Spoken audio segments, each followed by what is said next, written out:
आणि हे स्वतःच्या फायद्यासाठी स्वार्थासाठी कुणी आलेलं नाही. मतदारसंघातल्या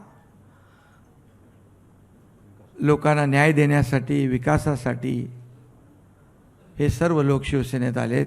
ओमराजेंचं दुसरं देखील वडिलांचं जे केस होती, दुर्दैवी निकाल लागला, अनपेक्षित निकाल लागला. आम्ही त्या दिवशी त्यांना सांगितलं, एकनाथ शिंदे तुमच्या पाठीशी खंबीरपणे उभा आहे, शिवसेना तुमच्या पाठीशी खंबीर.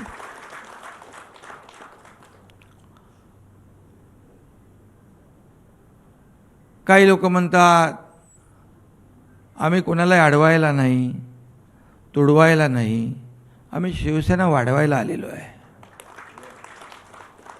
पण आम्ही कुणाचे आडवे जात नाही, पण आमच्याही कोणी आडवं येऊ नये. आडवं आलं तर बाळासाहेबांनी सांगितलं आहे, आला अंगावर तर या शिंगावर. आणि म्हणून 2022चा देखील उठाव आपण पाहिलेला आहे. त्या काळात देखील आपण पाहिलं आहे, बघितलं आहे. आणि तेव्हा देखील आम्ही एक विचारधारेसाठी, जिथे बाळासाहेबांचे विचारधारा सोडून दुसरा विचार जेव्हा आला त्यावेळेस आम्ही तो उठाव केला. तेव्हा काय परिस्थिती होती आपण सगळ्यांनी पाहिली. 2.5 वर्ष या राज्यामध्ये काम झालं, विकासाचं काम झालं.